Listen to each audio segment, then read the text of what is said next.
ಮತ್ತೊಂದು ಎಕ್ಸ್ಕ್ಲೂಸಿವ್ ಸುದ್ದಿ ಇದು ರಾಜ್ಯ ರಾಜಕೀಯಕ್ಕೆ ಸೇರಿರುವಂತಹ ಸ್ಫೋಟಕ ಸುದ್ದಿ ಇದು. ಬಿಜೆಪಿ ಪಾಳಿಯ ಸೇರಲಿದ್ದಾರೆ ಮತ್ತೊಬ್ಬ ಮಹಾನಾಯಕ. ರಿಪಬ್ಲಿಕನದಲ್ಲಿ ಮತ್ತೊಂದು ಪೊಲಿಟಿಕಲ್ ಎಕ್ಸ್ಕ್ಲೂಸಿವ್ ಸುದ್ದಿ ಇದು ರಾಜ್ಯ ರಾಜಕೀಯಕ್ಕೆ ಸೇರಿರುವಂತಹ ಸ್ಫೋಟಕ ಸುದ್ದಿ ಇದು. ಬಿಜೆಪಿ ಪಾಳೆಯವನ್ನ ಸೇರಲಿದ್ದಾರೆ ಮತ್ತೊಬ್ಬ ಮಹಾನಾಯಕ. ಅದು ಕೂಡ ಈ ವಾರವೇ ಬಿಜೆಪಿಗೆ ಪ್ರಭಾವಿ ನಾಯಕನ ಸೇರ್ಪಡೆ ಆಗ್ತಾ ಇರುವಂತದ್ದು.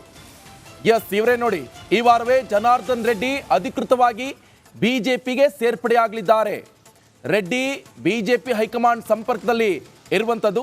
ಆದರೆ ಈ ಸಂಪರ್ಕಕ್ಕೆ ಸೇತುವೆ ಆಗ್ತಾ ಇರುವಂಥದ್ದು ಶ್ರೀರಾಮುಲು ಅವರು ಈ ಸಂಪರ್ಕಕ್ಕೆ ಸೇತುವೆ ಆಗ್ತಾ ಇರುವಂಥದ್ದು. ಯಾಕಂತ ಹೇಳಿದ್ರೆ ಹಿಂದೆ ಕೂಡ ನಾವು ನೋಡಿದ್ವಿ, ಜಗದೀಶ್ ಶೆಟ್ಟರ್ ಅವರು ಕಾಂಗ್ರೆಸ್ ಬಿಟ್ಟು ಈಗ ಬಿಜೆಪಿ ಬಂದರು. ಶಂಕರ್ ಪಾಟೀಲ್ ಮುನೇನಕೊಪ್ಪ ಅವರು ಇವ್ರನ್ನ ಸಂಪರ್ಕ ಮಾಡುವಂಥ ಸೇತುವೆ ಆಗಿರುವಂಥದ್ದು ಜಗದೀಶ್ ಶೆಟ್ಟರ್ ಅವರ ಶಿಷ್ಯ ಶಂಕರ್ ಪಾಟೀಲ್ ಮುನೇನಕೊಪ್ಪ ಅವರು. ಬಟ್ ಇಲ್ಲಿ ಇವತ್ತೊಂದು ಎಕ್ಸ್ಕ್ಲೂಸಿವ್ ಆಗಿ ನಮ್ಮ ಕಲೀಗ್ ದಿವಿತ್ ಕೂಡ ಮಾತನಾಡಿಸಿದ್ದಾರೆ ಜನಾರ್ದನ್ ರೆಡ್ಡಿ ಅವರನ್ನ. ಆ ಸಂದರ್ಭದಲ್ಲಿ ಅವರು ಕೂಡ ಏನ್ ಹೇಳಿದ್ದಾರೆ ಅಂತ ನೋಡಿ. ಮಾತು ಹೇಳ್ತಾರೆ ಸರ್, ಇನ್ನೊಂದು ಬಿಜೆಪಿ ಬೆಂಬಲಿಸ್ತೀರಾ ಅಂತ ಒಂದು ಮಾತು ಹೇಳ್ತಾರೆ, ಜೊತೆಗೆ ಅಥವಾ ಬಿಜೆಪಿ ಸೇರ್ತೀರಾ ಅಥವಾ ಬಿಜೆಪಿ ಬೆಂಬಲಿಸ್ತೀರಾ? ಇವತ್ತು ನೋಡಿ, ಕಲ್ಯಾಣ ರಾಜ್ಯ ಪ್ರಗತಿ ಪಕ್ಷ ಇವತ್ತು ಇಲ್ಲಿ ನಾನು ರಾಜಕೀಯ ಮಾತಾಡೋದಕ್ಕಿಂತ ಕೂಡ ಹನುಮಂತನ ವಿಚಾರದಲ್ಲಿ, ಹನುಮದ್ ಧ್ವಜ ವಿಚಾರದಲ್ಲಿ ಈ ಕೆರಗೋಡು ಗ್ರಾಮ ಜನರಿಗೆ ಬೆಂಬಲ ನೀಡೋದಕ್ಕೆ ನಾನು ಬಂದಿರುವಂತವನು. ನೀವು ಬಿಜೆಪಿ ಬೆಂಬಲಿಸ್ತೀರಾ ಅಥವಾ ಬಿಜೆಪಿ ಸೇರ್ತೀರಾ ಅಂತ ಒಂದು ಪ್ರಶ್ನೆ. ಏನು ನಾನು ಬಿಜೆಪಿ ಜೊತೆಯಲ್ಲಿ ಹೊಂದಾಣಿಕೆ ಮಾಡಿಕೊಂಡು ಕಲ್ಯಾಣ ರಾಜ್ಯ ಪ್ರಗತಿ ಪಕ್ಷ ಕಂಟೆಸ್ಟ್ ಮಾಡೋದಕ್ಕೆ ಇಂಟ್ರೆಸ್ಟ್ ಇದ್ದೀನಿ ನಾನು. ಸರ್, ಇನ್ನೊಂದು ಬಿಜೆಪಿ ಬೆಂಬಲಿಸ್ತೀರಾ ಅಂತ ಒಂದು ಮಾತು ಹೇಳ್ತಾರೆ, ಜೊತೆಗೆ ಅಥವಾ ಬಿಜೆಪಿ ಎಸ್, ಬುಧವಾರನೇ ಕೆಆರ್ಪಿಪಿ ರಾಜ್ಯ ಕಾರ್ಯಕಾರಿಣಿ ಸಭೆಯನ್ನ ಕರೆಯಲಾಗಿದೆ. ಕಲ್ಯಾಣ ರಾಜ್ಯ ಪ್ರಗತಿ ಪಕ್ಷದ ಸಭೆಯನ್ನ ಕರೆದಿದ್ದಾರೆ ಜನಾರ್ದನ್ ರೆಡ್ಡಿ ಅವರು.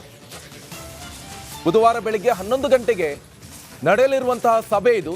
ಆ ಸಭೆಯ ಬಳಿಕ ಅಂತಿಮ ನಿರ್ಧಾರ ಪ್ರಕಟವಾಗುವಂತಹ ಎಲ್ಲ ಸಾಧ್ಯತೆಗಳು ಇರುವಂಥದ್ದು. ಈ ವಾರವೇ ಬಿಜೆಪಿಗೆ ರೆಡ್ಡಿ ಸೇರ್ಪಡೆ ಬಹುತೇಕ ಖಚಿತ ಆಗಿದೆ. ಈ ಬಗ್ಗೆ ಹೆಚ್ಚಿನ ಡೀಟೇಲ್ಸ್ ಅನ್ನು ಕೊಡ್ತಾರೆ ನಮ್ಮ ಪ್ರತಿನಿಧಿ ನಟೇಶ್. ಫೋನ್ ಸಂಪರ್ಕದಲ್ಲಿ ಜಾಯ್ನ್ ಆಗಿದ್ದಾರೆ.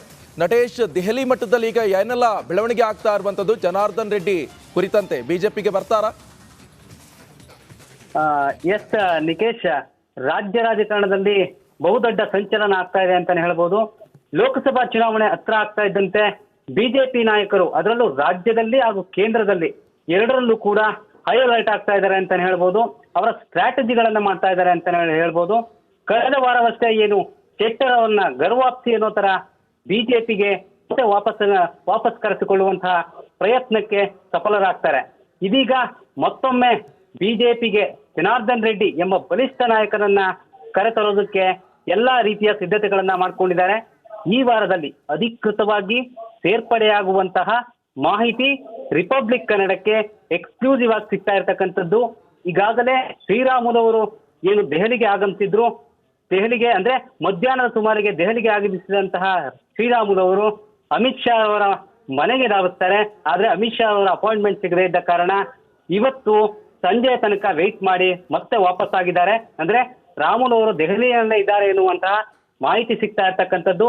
ಈಗಾಗಲೇ ಅಂದ್ರೆ ನಾಳೆ ಶತಾಯಗತಾಯ ನಾವು ಭೇಟಿ ಮಾಡ್ತೀವಿ ಎನ್ನುವಂತಹ ನಿರೀಕ್ಷೆಯಲ್ಲಿ ಶ್ರೀರಾಮುಲು ಅವರು ಇರ್ತಕ್ಕಂಥದ್ದು. ಯಾಕಂದ್ರೆ ನಾಳೆ ಅಥವಾ ನಾಳಿದ್ದು ಅಥವಾ 2-3 ದಿನಗಳ ಕಾಲ ಅಮಿತ್ ಶಾ ಅವರು ಇರ್ಬೋದು ಅಥವಾ ಕೇಂದ್ರದ ನಾಯಕರು ಇರ್ಬೋದು, ಈ ಬಜೆಟ್ ವಿಚಾರವಾಗಿ ಅಥವಾ ಕೆಲವೊಂದಿಷ್ಟು ವಿಚಾರವಾಗಿ ಬಿಸಿ ಇರೋದ್ರಿಂದ ಯಾವುದೇ ಕಾರಣಕ್ಕೂ ಭೇಟಿಯಾಗೋದಕ್ಕೆ ಸಾಧ್ಯ ಇಲ್ಲ ಎನ್ನುವಂತಹ ಮಾಹಿತಿ ಲಭ್ಯ ಆಗ್ತಾ ಇದೆ. ಆದ್ರೆ ಕೊನೆ ಕ್ಷಣದಲ್ಲಿ ಏನಾಗಬಹುದು ಬಿಜೆಪಿನಲ್ಲಿ ಅಂತ ಹೇಳಲಿಕ್ಕಾಗಲ್ಲ. ಈಗಾಗಲೇ ಶ್ರೀರಾಮುಲು ಅವರು ಈಗಾಗಲೇ ದೆಹಲಿನಲ್ಲಿದ್ದಾರೆ. ಈ ನಾಳೆ ಅಥವಾ ನಾಳಿದ್ದು ಅಥವಾ 3 ದಿನಗಳ ಒಳಗಾಗಿ ಭೇಟಿ ಮಾಡಿದ ನಂತರದಲ್ಲಿ ಏನು ಜನಾರ್ದನ್ ರೆಡ್ಡಿ ಅವರನ್ನ ಮತ್ತೆ ಪಕ್ಷಕ್ಕೆ ಸೇರ್ಪಡೆ ಮಾಡಿಕೊಳ್ಳುವ ವಿಚಾರದಲ್ಲಿ ಮಾತುಕತೆಯನ್ನ ಮಾಡೋದಕ್ಕೆ ಸಿದ್ಧವಾಗಿದ್ದಾರೆ ಅಂತ ಹೇಳ್ಬೋದು. ಇದು ಎಕ್ಸ್ಕ್ಲೂಸಿವ್ ಆದಂತಹ ಮಾಹಿತಿ. ಈ ಬಾರಿ ಕೆಆರ್ಪಿಪಿ ಪಕ್ಷದ ಗಾಲಿ ಜನಾರ್ದನ್ ರೆಡ್ಡಿ ಅವರು ಈ ವಾರದಲ್ಲಿ ಅಧಿಕೃತವಾಗಿ ಸೇರ್ಪಡೆಯಾಗುವುದು ಖಚಿತ ಎನ್ನುವಂತಹ ಮಾಹಿತಿ ರಿಪಬ್ಲಿಕ್ ಕನ್ನಡಕ್ಕೆ ಎಕ್ಸ್ಕ್ಲೂಸಿವ್ ಆಗಿ ಲಭ್ಯವಾಗ್ತಾ ಇರತಕ್ಕಂಥದ್ದು. Nikesh, okay, thank you Natesh Rajanna ನಿಮ್ಮೆಲ್ಲ ಡೀಟೇಲ್ಸ್ಗೆ.